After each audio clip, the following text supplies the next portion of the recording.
बिस्मिल्लाहिर्रहमानिर्रहीम। अस्सलाम वालेकुम फ्रेंड्स, वेलकम टू जोज़ किचन। आज हमारे किचन में बन रहा है चिकन स्टीम, दो तरह से, बहुत ही अच्छा, बहुत ही मज़े का और जूसी।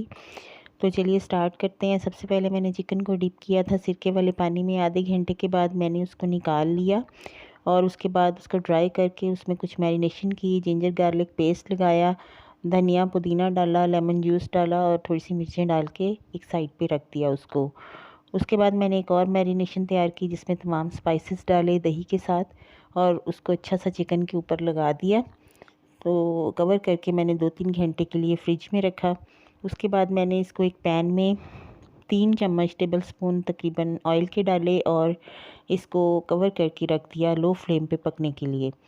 तो तकरीबन 30 मिनट के बाद ये बिल्कुल तैयार हो गया। देखिए माशाल्लाह से बहुत सा जूसी सा ये चिकन हमारा रेडी हो चुका है खाने के लिए। हाँ जी, अब ये हमारा दूसरा तरीका स्टार्ट हो गया है। दूसरे में भी मैंने चिकन को उसी तरह धोया, कट लगाए और तमाम स्पाइसेस डाले इसमें, लेकिन मैंने थोड़ी सी कसूरी मेथी और कचरी भी ऐड की। बाकी तमाम स्पाइसेस पहले वाले स्टीम की तरह ही हैं। इनको अच्छा सा मैरिनेट किया और इसमें थोड़े से आलू काट के डाले और दूसरी वेजिटेबल्स डाल दी। आप जो भी आपका दिल करता है वो इस्तेमाल करें। इसको मैंने बेक किया है 180 पे 45 टू 50 मिनट्स के लिए मैंने बेक किया है। आप इसे चूल्हे पे स्टीम भी कर सकते हैं। तो डाइट कॉन्शियस लोगों के लिए बेहतरीन है, बहुत ज़बरदस्त रेसिपी है, आप इसको ट्राई करें। वीडियो पसंद आई है तो इसको लाइक करें। मिलते हैं अगली वीडियो में। टेक केयर, अल्लाह हाफिज़, बाय बाय।